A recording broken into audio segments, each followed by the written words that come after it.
Hi friends, આપણે અત્યારે બનાવીશું ચોખાના ભજીયા। જેના માટે મેં 4 થી 5 કલાક ચોખા પલાળી રાખ્યા છે। બાસમતી ચોખા છે। હવે આ ચોખાને ધોઈને કરેલા છે, પલાળેલા છે। હવે આની અંદરથી બધું પાણી નીચોવીને ગ્રાઇન્ડ કરી લઈશું।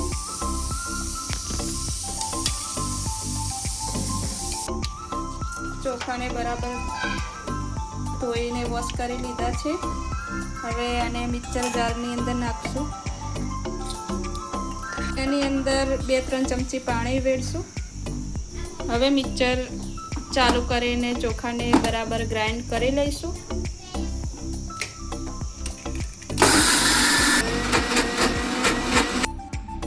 જુઓ દોસ્તો, ચોખાને ગ્રાઇન્ડ કરી દીધા। આ રીતની કન્સિસ્ટન્સી હોય છે। હવે બાકી રહેલા ચોખા પણ ગ્રાઇન્ડ કરી લઈશું।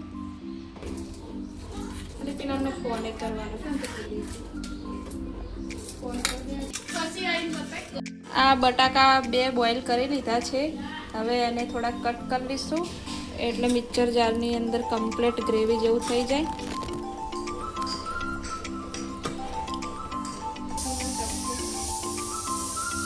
હવે મિક્સર જારની અંદર બટાકા એડ કરી દઈશું અને એની અંદર થોડું પાણી ઉમેરી દઈશું।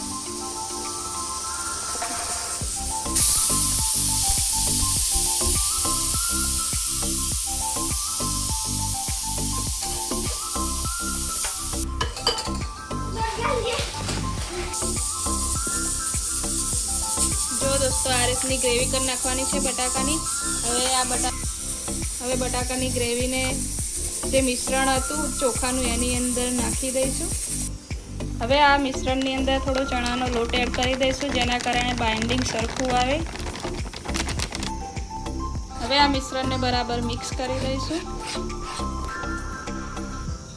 હવે આ મિશ્રણની અંદર લીલા મરચાં, એની અંદર સૂકી પ્યાજ, લીલા મરચાં, કોથમીર એડ કરી દઈશું।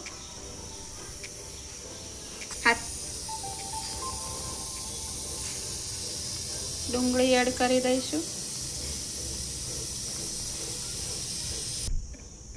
હવે મરચાં એડ કરશું,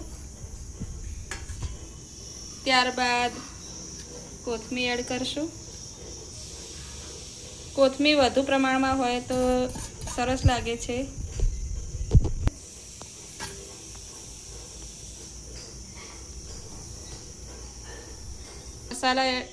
મસાલા એડ કરી દઈશું, જેની અંદર હળદર પાવડર,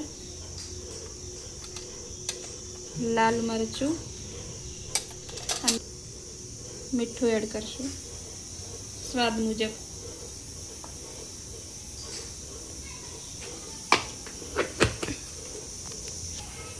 હવે બરાબર મિક્સ કરી દઈશું મિશ્રણને। બધું બરાબર મિક્સ થયેલું હોવું જોઈએ। હવે આ મિશ્રણને સેટ થવા થોડી વાર મૂકી રાખશું, 5-10 મિનિટ માટે। જો કેટલા સરસ ક્રિસ્પી બન્યા છે, તમે જ જોઈ લો। ટામેટા કેચઅપ સાથે બહુ સરસ લાગે છે।